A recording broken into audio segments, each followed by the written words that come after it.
Okay, so this is chapter 16. This is Atlantic Revolutions and their global echoes from 1750 to 1900. So basically what we're going to be doing here is starting with the American Revolution. We're going to be going through some of the major and minor is probably not the best word here, but not as consequential revolutions that occurred throughout the Atlantic world. So we're going to be focusing on North and South America, as well as some smaller ones that occurred in Europe, such as the 1848 revolutions, which occurred in Europe. So these are not going to be, from the perspective of Europe, these aren't going to be the major toppling of monarchies that we're going to see following World War I and then the disassembling of empires that we see after World War II.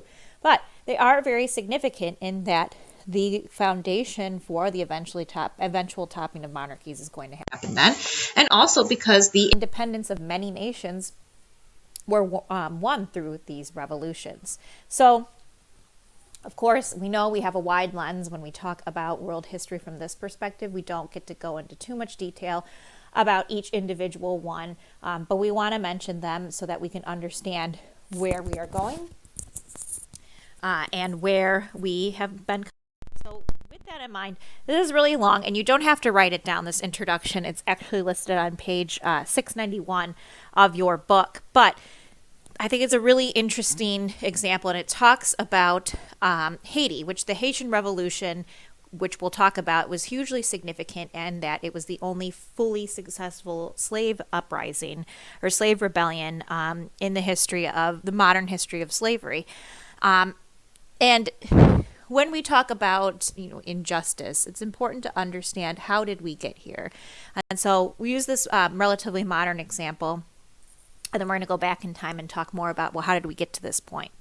So, the Haitian earthquake of January 2010 not only devastated an already impoverished country, Haiti being one of the poorest countries in the world, but also reawakened issues deriving from that country's revolution against slavery and the French colonial rule, which finally succeeded in 1804. And again, we're going to talk about that.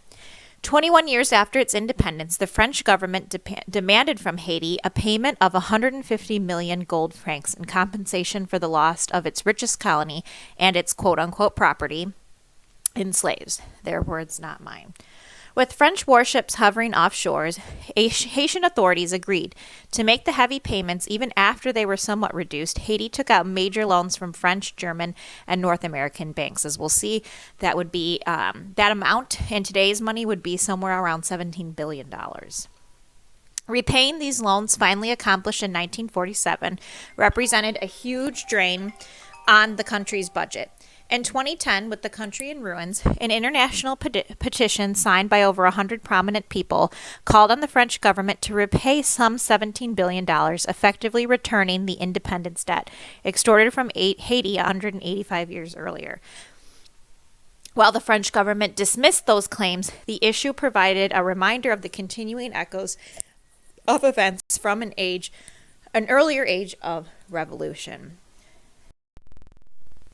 So, again, the 2010 Haitian earthquake, which wasn't too long ago, devastated this already impoverished country. Again, because Haiti had to take on that massive independence debt from France, they were very much impoverished, and so, again, being one of the poorest nations in the world today. It also reawakened issues from the slave-led Revolution of 1804. Because the heavy reparations to the French had long impeded the development of that country. So the Haitian Revolution was part of a wider set of upheavals. Haitians drew inspiration from North American and the French revolutions, which is somewhat ironic considering they are going to be pursuing their independence from France. So the French Revolution, they're not seeking independence from anyone except from the monarchy, I suppose. But it's not one country seeking its independence from the mother country, a colony seeking independence from the mother country. But the French Revolution, as we'll see, did not extend to their colonial holdings. The Haitian Revolution helped to shape the Latin American independence struggles, which we will talk about, and the echoes of these revolutions reverberated around the world, as we have already explored in that example that we had in the Okay, from the early 18th to the mid-19th century, political and social upheavals occurred in many parts of the world. So the Atlantic revolutions are taking place within this wider framework of changes that are occurring. And we've talked more about some broader changes that are occurring, the scientific revolution, the Enlightenment, etc. These revolutions are specific examples of what happened within that context. However, they were also distinctive. These were costly wars that put strains on European states that were global rather than regional. So if we use our revolution as an example, for the British, from their perspective, this is going to be a huge strain on the British Empire because they have to fight a war that, again, is global. It's not regional. It's not a rebellion within. It is within their own borders, but not within the British Isles themselves. It's in their colonial holdings overseas, and that makes it even more expensive. I mean, a war in general is expensive. A war that is global in nature is even more expensive. Additionally, the revolutions were closely linked to one another. Many of them are happening one right after another because, for a reason, because they are inspired by each other. The revolutionaries also provided advice and encouragement to each other because they shared a common set of ideas, as we shall see. And these revolutions had an immense global impact. This is going to be seen in the eventual abolitionism of slaves, the extension of the right to vote to some groups, not all. Constitutions, even in nations where there is a monarchy, oftentimes there's a constitution that is going to be put in place. Whether or not this is a constitution that's truly limiting to those monarchies depends on the one that you're talking about. There is going to be greater equality for women, certainly not the type that you would expect in the modern world, but again, taken in context, there's going to be some gained for women. Nationalism is going to be a big one, and ideas of equality, which goes along with abolitionism, but it's also equality for other groups as well, including women. Each revolution, however, is going to be distinct in its own way. So focusing on the North American Revolution, or the American Revolution, the basic facts of the American Revolution are pretty well known at this point. I can't imagine you haven't taken American history class before, so a lot of this would be pretty review. However, the bigger question is, what did it change both within American society and without it? Because again, we're looking at this from a global lens. So what did it change what things besides just within our own borders did it change? Not just domestically, but internationally. Here we have the 13 original colonies. So the American Revolution, some would argue, was a conservative political movement. By that they mean it aimed to preserve colonial liberties rather than gain new ones. This is because for most of the colonial history in America, the colonies pretty much had a lot of autonomy from the British government. There's a lot going on in Great Britain at this time. This led to a period known as salutary neglect, where there's still British colonies, but the British government's not really too involved. So local government is really where the authority is coming from. And colonists regarded that autonomy as their birthright. They see themselves as British citizens, with the same rights as British citizens living back home in Great Britain. And so before 1750, few thought of breaking away from Great Britain, because why would you? Things are good. Pretty much have home rule, and things are going pretty well for them. However, there were differences between England and their North American colonies. Colonial society was far more egalitarian than European society, and we know that that's the reason why so many people came early on to the colonies, was for more of a chance in life. For many reasons, opportunities were limited back home in Great Britain, and so the colonies were a place where you could go and you could make something of yourself.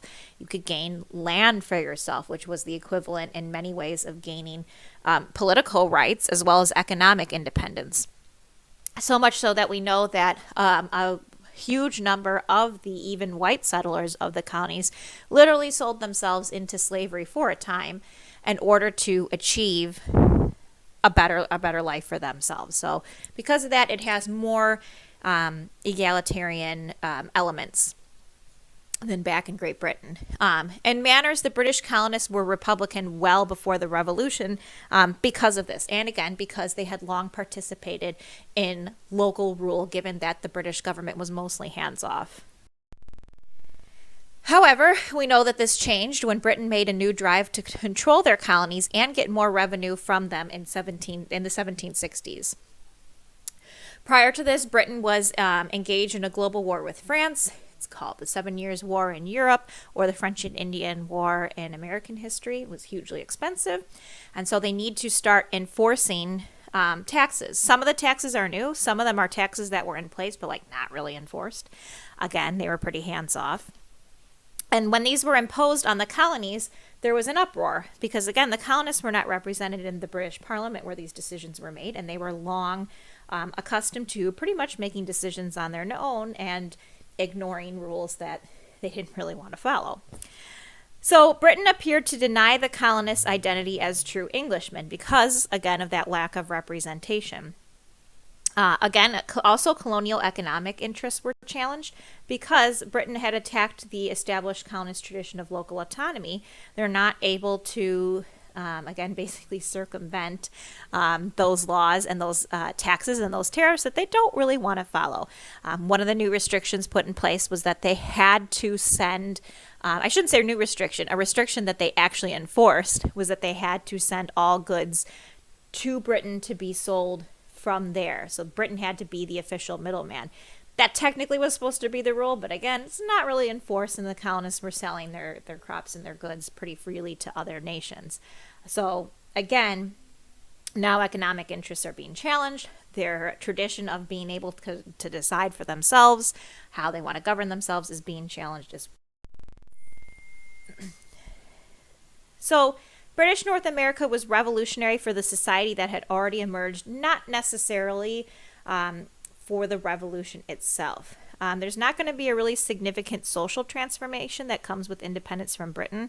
However, the revolution is accelerating democratic tendencies that were already in place, again, due to that long period of salutary neglect in which the colonists really gained experience governing themselves. Political power, however, is going to remain in the hands of existing elites. However, the ability to become one of those elites is more fluid in the colonies and eventually in America than it was back home in Great Britain. So your ability to rise through the ranks, kind of the colloquialism being pull yourself up by your bootstraps, you have a greater opportunity in British North America and eventually in the United States than you would back home in Europe.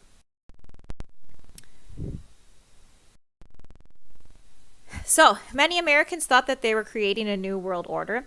Some acclaimed the United States as the hope and the model of the human race. That really goes back to the idea of American exceptionalism, which I'm sure you've talked about if you took an American history class, going all the way back to the Puritan migration and the famous John Winthrop sermon, City Upon a Hill. This idea that in some way American society is to be that beacon of righteous living and democracy to the rest of the world. So this declaration of the right to revolution really inspired other colonies and other countries around the world.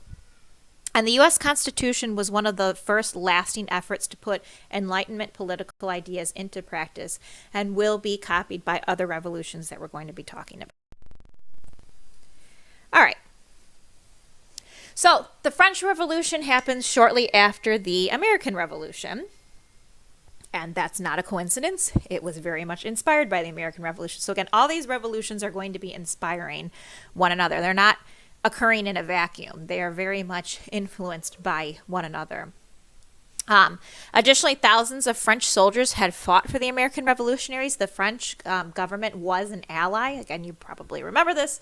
It was an ally of the colonists during the Revolutionary War, mainly to get back at their arch nemesis, Great Britain. And so they provided very significant assistance. So there's that influence right there. However, at the time, the French government was facing bankruptcy, and certainly expending money upon the American Revolution didn't make matters any better. The government had long attempted to modernize the tax system and make it fair, but was opposed by the privileged classes. So there were three main classes in French society at the time. You had the aristocracy, you had the church, and you had everybody else. And if the only group that was taxed was the everybody else group. So not members of the clergy and not members of the aristocracy. So the tax burden fell on everybody else. And so there had been attempts to modernize that and to gain more income, because of course the aristocracy is the one with the most amount of money, and so the most better able to tax them. So King Louis XVI had called the Estates General into session in an effort to raise taxes. The Estates General were representatives from each of the three estates or groups that I just mentioned. They were called estates in France. And these representatives were called to Paris to discuss a new effort to raise taxes. When they convened in 1789, the third estate, that's the everybody else group, those representatives broke loose and declared themselves the National Assembly. They drew up a Declaration of the Rights of Man and Citizens, and these actions officially launched the French Revolution, which will eventually lead to the overthrow of the French monarchy. Now, it's going to be overthrown. There's going to be several changes in the form of government that they have. Eventually, Napoleon's going to take over. Eventually, they're going to try to bring in the old monarchy again, and then they're going to overthrow it, and then they're going to try monarchy again, and then eventually they will officially just become the democracy that they are today. But this is not like the American Revolution, where once we establish the Constitution after the Articles of Confederation, it more or less stays, that government stays the same. There's going to be a lot of back and forth in France. Also, unlike the American Revolution, the French uprising was driven by pronounced social conflicts. This isn't a us against the mother country. This is conflict within a country itself. The titled nobility resisted any efforts from the monarchy to tax them. And, of course, the middle class resented these aristocratic privileges. Additionally, the urban poor were suffering from vast inflation and unemployment, and the peasants were oppressed. Again, very little opportunity in Europe in general for any kind of social mobility, any ability to get ahead. And so these are things that have long been a source of resentment for the everybody else group, particularly in France. However, the Enlightenment ideas gave people a language to articulate their grievances. They know they're mad. Why are they mad? Well, this is unfair. The French Revolution, however, is violent, far-reaching, and radical. There really comes to a point where it just goes off the deep end, and they're just chopping off heads left and right, for lack of a better way to describe it. People who are in power one day are out of power the next, and are, people who were sending people to the guillotine are now being guillotined themselves. I mean, it's just insane. One leader in general, who was responsible for sending many to the guillotine, was again himself sent to the guillotine. And people were so angry with him for being responsible for the deaths of so many that he was actually guillotined face up, if you can believe it. This is just to give you an idea of how violent it gets. It really goes off the deep end at a point. For a time, however, it does end hereditary privilege. It also abolished slavery for a time. Again, there's a lot of back and forth that's going to be happening in France. The church was then subjected to government authority. Eventually, the king and the queen are executed in 1793. This is the famous Louis XVI and Marie Antoinette. And during the phase of the French Revolution referred to as the Terror, which is about 1793 to 1794, tens of thousands of people who were regarded as quote-unquote enemies of the revolution were sent to the guillotine. Again, it really goes off the deep end. It's like a very violent cancel culture, whereas anybody who can possibly be perceived as being against the revolution in any way could have been sent to the guillotine. I mean, if you said one false word, you could be seen as an enemy to the revolution, and you could be killed for it. An image of the guillotine, if you've Never seen it you've never seen it before. This is a picture depicting the execution of Robespierre, who again was initially one of the perpetrators of these executions, now himself being executed. So again, off the deep end. The French tried to create a wholly new society. 1792 became year one of a new calendar, attempting to create this new world. The country did briefly pass a law for universal male suffrage only. France was then divided into 83 territorial departments. Now, the French Revolution created a lot of fear amongst other neighboring European countries, fear because the monarchies of these countries feared that this could happen to them. It specifically created a lot of anger with Austria because Marie Antoinette, their queen, was Austrian, and so when she was executed, there was retaliation on their minds, and so they had to create a massive army in order to fight such neighbors. In terms of gender roles, the French Revolution did not really create a new society for women. Women are going to eventually, in the time period we're going to be talking about, gain some advancements, but in terms of total political rights, that's just not going to happen. Women did participate quite a bit in the revolution, but their efforts to gain political rights ultimately failed. They were not granted suffrage. As feelings of nationalism increased, there was a revolutionary state that was placed at the center, and they especially pushed for the idea of new beginnings. This is a new beginning for the nation of France. The French Revolution and its influences, ironically, spread through conquest. So and this is largely due to Napoleon Bonaparte, who seized power in 1799, even though that's ending the French Revolution in essence because he became a dictator. On the other hand, he preserved many of the moderate elements of the revolution. He kept social equality but got rid of the idea of liberty. And as his forces subdued most of Europe, he imposed these revolutionary practices on conquered regions. And so as a result, the ideas of the French Revolution spread to those conquered nations. And resentment of French domination also stimulated a national consciousness throughout Europe. So as Napoleon tried to essentially create a new Europe through his conquests, and he did conquer at one point most of Europe, not all of it, but most of Europe, as these nations find themselves conquered by him, they start to realize, well, we don't like this. We're actually proud of being whatever nation they happen to be, and we want to fight back against it. And this stirs up those nationalistic feelings. So here you can see these are going to be, this is a map showing the state of Europe at the time of Napoleon and his conquest. So the dependent states are going to be colored in that kind of, I guess it's like a mustardy color. So those are going to be states conquered by Napoleon, in which he installed a leader that would be sympathetic to him, in some cases members of his own family. The green, the dark green is part of the French Empire. The light green are those parts of Europe that chose to ally themselves with Napoleon. And the purplish color, they really should have picked more distinct colors. Those are going to be those nations that were openly at war with Napoleon, namely the Russian Empire and Great Britain, which are eventually going to be successful.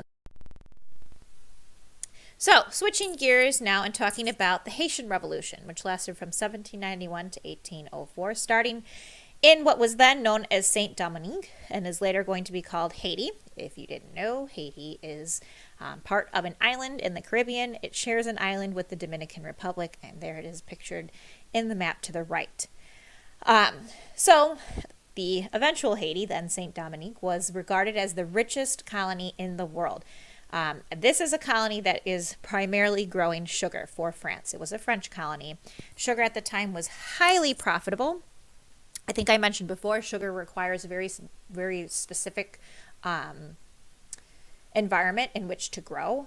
And so it doesn't grow just anywhere. And because of that, it's more rare, making it more valuable. And it does grow in Haiti, and so France grew a lot of sugar in Haiti. In order to grow that sugar, they used a lot of slaves. And so the vast majority of the population of Haiti were slaves.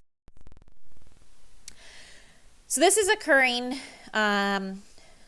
in the midst of the French Revolution. So the example of what was going on in the home country of France sparked a spiral of violence. Revolution meant different things to different people. And in Haiti, this meant a massive slave revolt, which began in 1791. Eventually, the revolution became a war between a number of factions, but power gradually shifted to the slaves. And the slaves were led by a former slave by the name of Toussaint Louverture. So in Haiti, you had white French colonists living there who would have the ultimate authority. You also had some former slaves who had gained independence and now owned other slaves. And then you have the slaves themselves.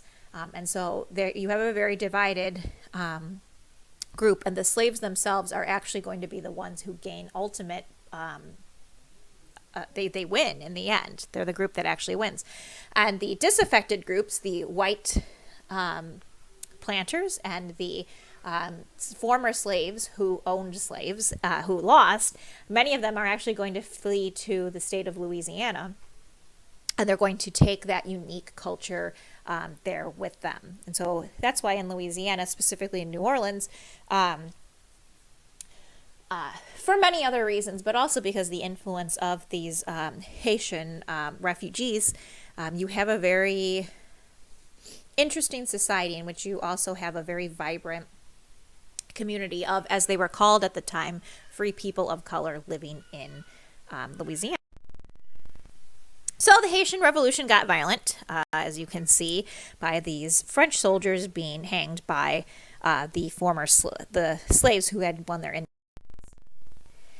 So the result was a very unique revolution because it was the only completely successful slave revolt in world history. The country was renamed Haiti, which means mountainous in the native Taino language. So Haitians actually identified themselves with the original native inhabitants of Haiti, which were the Taino people, who, if you remember when we talked about the age of exploration and the colonization of North and South America, you remember that this population was almost entirely wiped out by the diseases that the Europeans brought. Those that remained would have been incorporated into the society which was there, mainly the slave society. Haiti declared equality of all races, and the plantations that had formerly been owned by the wealthy, either wealthy white planters or wealthy former slaves themselves, were divided among small.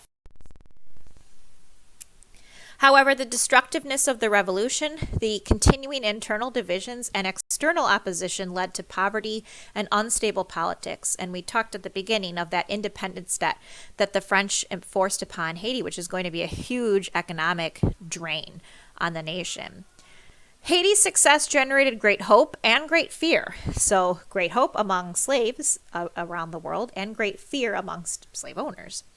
It created a new quote-unquote insolence among slaves elsewhere, and it inspired many slave rebellions, including slave rebellions here in the United States.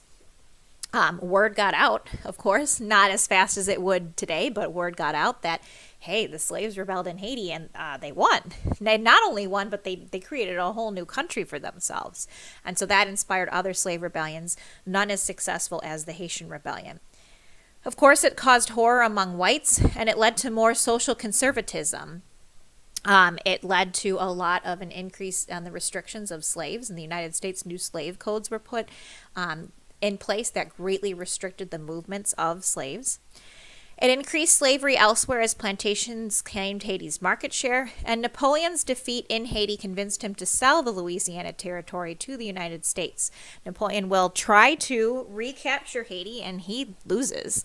I think that's another really inspiring story. You have arguably one of the greatest military generals of all time, and he can't defeat a group of former slaves on a very small part of an island, and they beat him. So again, pretty inspiring there. And because he wasn't able to regain Haiti, which was his stepping stone into the French territories of North America, he said, well, forget it, I'll just cut my losses and sell all this land to the United States. So that's how we came to get that huge portion of our nation. All right, so Spanish American Revolutions, 1808 to 1825. These are going to be revolutions in Central and South America. These revolutions were definitely inspired by the American Revolution, the French Revolution, and the Haitian Revolution. The native-born elites, or Creoles, as they were called, in the Spanish colonies of Latin America, were offended at the Spanish monarchy's efforts to control them in the 18th century. And there you can see echoes of what was going on in America at the time of the American Revolution. So here we have a map of Central and South America. The green is going to be former Spanish colonies. Blue, which is pretty much Brazil, are the former Portuguese colonies, and those in purple are any of the colonies that remained after 1830, which you can see is a pretty small number of colonies. Most of them have gained their independence, and you can see the date of independence for each nation. So the Latin independence movements were limited at first. They didn't have the tradition of local self-government that you see in British North America. Society in these colonies tended to be more authoritarian with stricter class divisions. Again, that's something that was unique about the United States before it became the United States, was that we already had at least the idea of a more egalitarian society. Additionally, whites were vastly outnumbered by natives and slaves. The Creole elites had the revolution thrust upon them by events in Europe. In 1808, Napoleon invaded Spain and Portugal and put royal authority there in disarray. I mentioned this before, and you saw on the map that Spain was one of those countries and Portugal that was invaded by Napoleon. The monarchy there for a time was deposed, and some of Napoleon's family members were put in charge. So that's a lot of disarray going on in the home countries. And as a result, their colonies were forced to take action. So most of Latin America was then independent by 1826. Again, this is a pretty wide lens that we're looking at it. We can't go into the details of each one because we just don't have time. But if you are interested in pursuing history, you can look into courses on Latin American history where you can look at these revolutions in more detail. And that would be something you would take as you got higher up in your undergrad. Gaining independence also took longer than in North America. Number one, it's just more landmass. There's more area. Also, Latin American societies were torn by not just class, but also race and regional divisions. Again, it's way bigger. And fear of social rebellion from below shaped the whole independence movement as well, in a way that it didn't in the United States. Okay, so comparing these Atlantic revolutions. The leaders of the independence movements appealed to the lower classes in terms of nativism. All free people born in the Americas were Americanos. However, in Latin America, many whites and mestizos regarded themselves as Spanish. Again, we have a lot of ethnic conflicts and strife in Latin America that you don't have as much in North America. We talked about this way back when we talked about the colonies and why that was, why there was more racial mixing that created the mestizo society in Latin America as opposed to in British North America, where you have people largely migrating as families. So again, that's a difference there. Additionally, many leaders were liberals and were influenced by the ideals of the Enlightenment and the French Revolution. However, in reality, the lower classes, Native Americans and slaves, got little to no benefit from independence from the mother country. In general, women gained pretty little independence from the struggle, no matter what revolution you're talking about. It also proved impossible to unite the various Spanish colonies, unlike the United States. So we know from studying American history that the colonies largely saw themselves as independent, but that started to change as restrictions were imposed upon them and the colonies started to unite themselves. But that's a smaller landmass than you have in Latin America, where the distances are far greater colonial experiences are far different, and stronger regional identities exist. There's a lot of geographic divisions in between these lands that we're talking about, mountains, large rivers, etc. So after each Latin American nation slowly gained their independence, its traditional relationship with North America was gradually reversed. Eventually, the United States grew wealthier, more industrialized, more democratic, and internationally influential and stable. Remember, the North American territories initially were the ones nobody wanted. That's why when Britain and France came late to the game, that was all that was left. What was seen as the profitable land was already taken up by the Spanish and the Portuguese. Now we see that role reversed. The Latin American countries in return became increasingly underdeveloped, impoverished, undemocratic, politically unstable, and dependent on foreign technology and investment. For all its faults, our current political system has endured in ways that other political systems have not. Okay, so I mentioned before there are going to be smaller revolutions that occur in 1830. 1848 is a big one, and in Paris in 1870. These revolutions expressed ideas of republicanism, greater social equality, and national liberation from foreign rule. They're not going to have the biggest significant like the independence movements that we've talked about prior to this. However, there are some important things that did come about as a result of these. Voting rights were enlarged. By 1914, the outbreak of World War I, major states of Western Europe, the United States, and Argentina had universal male suffrage, which doesn't sound that significant, but the idea that no matter who you are, rich or poor, at least you could vote, that is going to be a significant step forward. Even in Russia, which is the most authoritarian of all the European states at this time, there was a failed constitutional movement in 1825. Also, abolitionist, nationalist, and feminist movements arose to question other patterns of exclusion and oppression. The big one is going to be the abolition of slavery. Slavery was largely ended around the world between 1780 and 1890. For many reasons. Number one, Enlightenment thinkers were increasingly critical of slavery because it runs counter to their ideas of equality. However, we know that in some ways the scientific revolution and the Enlightenment also led to some thinkers to try to justify some sort of racial superiority. But over time, there was an increasing critique amongst thinkers of the institution of slavery. Additionally, American and French revolutions focused attention on slaves' lack of liberty and equality. There's an obvious oxymoron there that you have these ideas of liberty and equality for all, but you are specifically excluding a group of people. Additionally, different religious groups, especially the Quakers, we mentioned them before, and other Protestant evangelicals became increasingly vocal in their opposition to slavery. And there was a growing belief that slavery wasn't necessary for economic progress.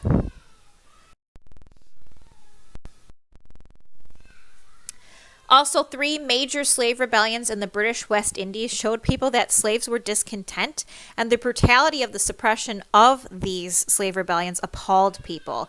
And it really gave voice to a lot of abolitionist movements, specifically in Great Britain. That's where they were most powerful.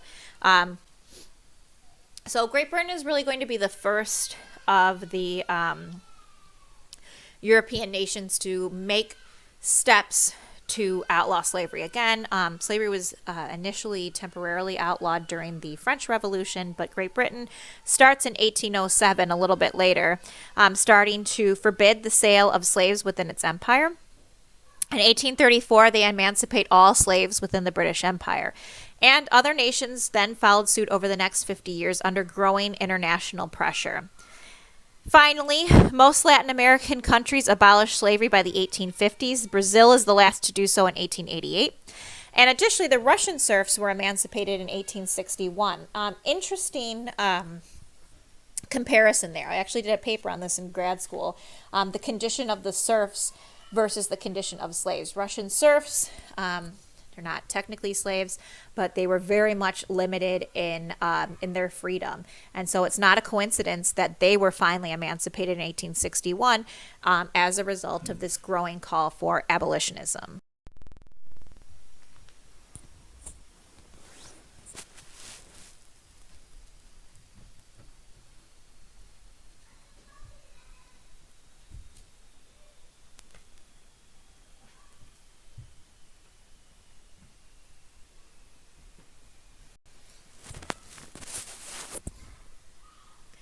So certainly this wasn't as easy as it sounds on the previous slide. There was a lot of resistance to abolition. Think about the Civil War. That was a big resistance to abolition right there.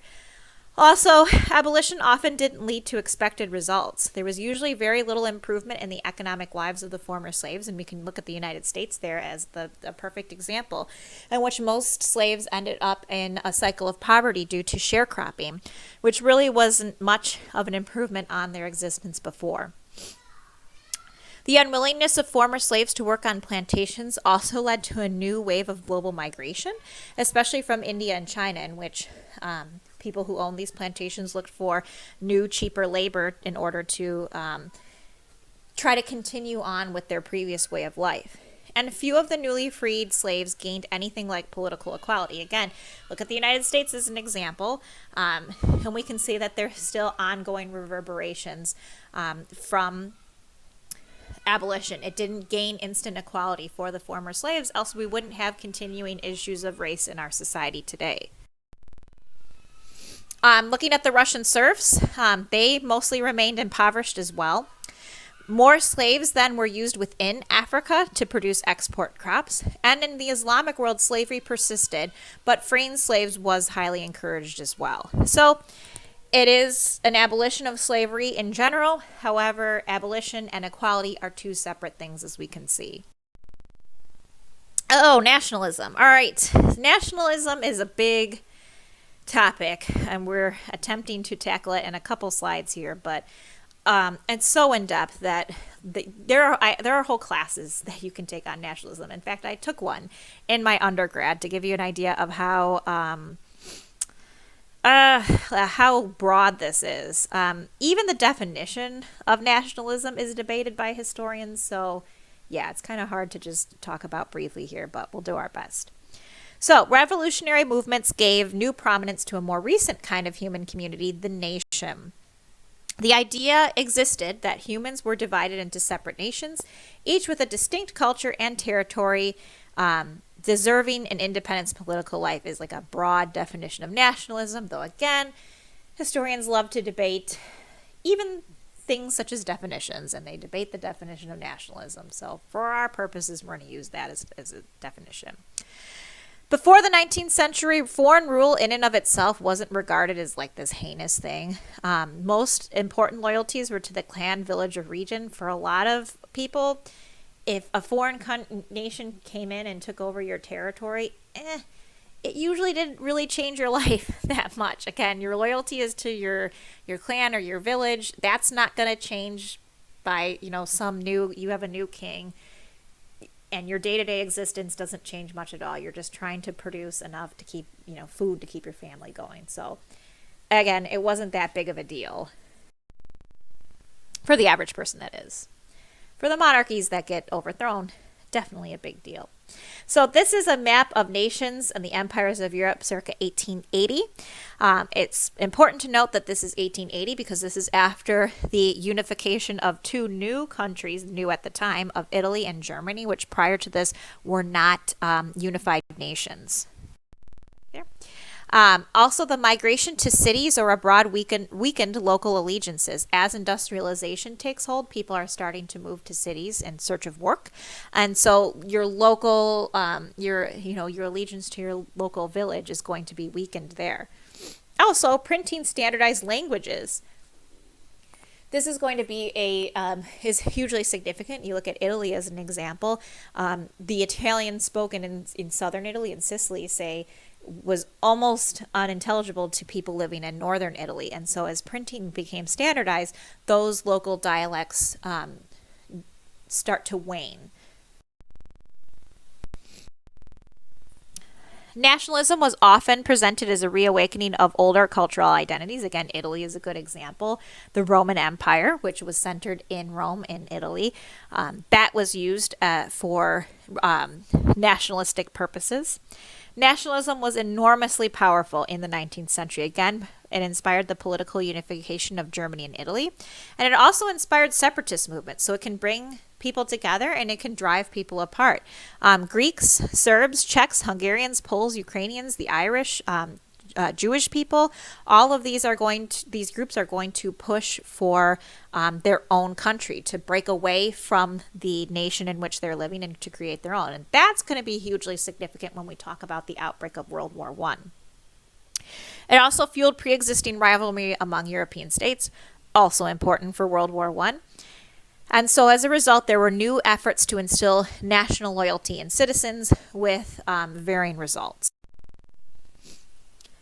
Nationalism also took on a variety of political ideologies. There's civic nationalism, which identified the nation with a particular territory and encouraged assimilation. If you're living in this territory, you are of this ethnicity, or you are part of this nation, and so you should assimilate to that. And some defined the nation in terms of racial terms, such as in Germany. However, nationalism was not limited to. Okay, switching gears now. Again, keep nationalism in the back of your mind. It's going to pop up again. So part of these Atlantic revolutions is going to be the emergence of feminism. A feminist movement developed in the 19th century, especially in Europe and North America. Some European Enlightenment thinkers challenged the idea that women were innately inferior. There were some Enlightenment thinkers that were women who were certainly doing the arguing on behalf of other women. Additionally, during the French Revolution, some women argued that liberty and equality must include women. Again, these revolutions are going to call into question groups that are specifically excluded, and the irony of that.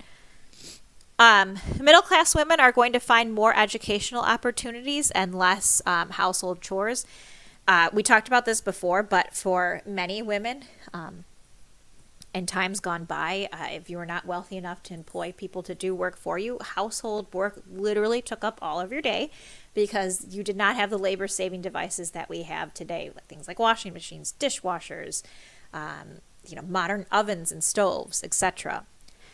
Women also increasingly joined temperance movements. I feel like temperance movements gets a bad rap that is somewhat undeserved. I won't even say somewhat undeserved. It's undeserved. Temperance movements is the movement to ban alcohol. And a lot of people, kind of dismiss it because you think about prohibition and how that didn't work. And so you think, oh, it's a stupid idea. Well, not entirely.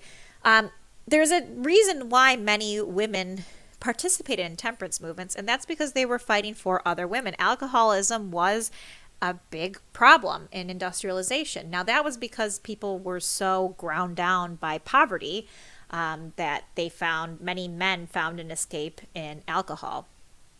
And as a result, many women bore the brunt of that addiction. A lot of domestic abuse was linked back to alcohol consumption, which again was a problem at the time. So it gets a bad rap, but this is actually an indication of women trying to fight for other women. You'll note that I've mentioned middle class and wealthy women specifically, and not poor women. That's because poor women did not have the freedom or the time to fight for women's rights. And so this is, again, an example of women fighting for other women who didn't have a voice at the time. So that's my little soapbox. The message is, you can't look at historical events as, a lot of them as one-sided and think, well, that was bad or that was stupid. Well, look a little bit further. It's not so black and white. Many women also got involved in charities. Abolitionist movements, it's no surprise that women were involved heavily in the abolitionist movement. They saw another group being oppressed, not in the same way that they were oppressed, of course, not on the same level, but there's a common thread there. A lot of women were involved in missionary work and also socialist and pacifist organizations. And of course, the push for women's suffrage is going to be huge at this time. Again, you've probably taken American history class before, so you know the first organized expression of feminism took place at a women's rights conference in Seneca Falls, New York in 1848. But the feminist movement was transatlantic from the beginning. There was powerful movements in Great Britain and other European nations as well. And by the 1870s, the movement focused above all on suffrage, the right to vote. The idea being that through the political realm, women could push for greater rights in other areas. Again, the movements included the middle class, not just elite, but not generally speaking, poor women, as I mentioned before. There is going to be a growing sense of labor-saving devices as industrialization takes hold, but again, not as much as you have today, and certainly not anything that poor women could afford. And so they just didn't have the time in order to organize as middle class and wealthy women did. Many worked through peaceful protest and persuasion, not all though, however. The women's movement also became a mass movement in the most industrialized countries by the turn of the century. Again, there was a big push in Great Britain as well as the United States. Again, it's mostly peaceful, but some women were more militant than others, so not entirely peaceful. By 1900, the movement had several effects. Some upper and middle class women had been admitted to some universities, which was a step. Women's literacy rates were rising. Some U.S. states passed laws allowing women to control their property and wages. Some areas liberalized divorce laws. And some women made their way into new professions. Again, you can see the word some in a lot of these bullet points. That is not by accident or because there's not a better word. It's to emphasize the fact that it was limited. In 1893, New Zealand became the first country to grant universal female suffrage, soon to be followed by other nations. The movement also led to the discussion of women and their role in modern society. Taboo subjects were aired. There were deep debates over women's quote-unquote proper roles that took place. Maternal feminism argued for women's distinctive role as mothers, whereas others would question that. And of course, there was bitter opposition to the movement, as with any of these movements that we're talking about. Some argued that the strains of education and life beyond the home would cause reproductive damage. Some saw suffragists as a foreign body in national life. However, despite all this, feminism spread beyond Western Europe and North America, but not quite as widely as nationalism. So, the legacies of the Atlantic Revolution are still controversial. I mean, anytime you want to talk about like the most significant or the reasons for something, there's going to be historians who are going to argue different viewpoints left and right.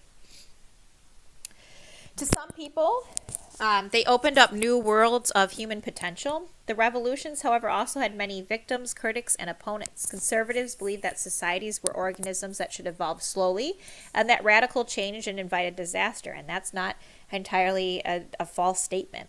Also, critics argued that revolutions were largely unnecessary. That would be something that you could debate one way or another based on your own interpretation. And historians also struggle with the pros and cons of revolutionary movement. These are arguments that continue to this day, looking at the pros and cons of any of these revolutions that we're talking about. Again, history is not...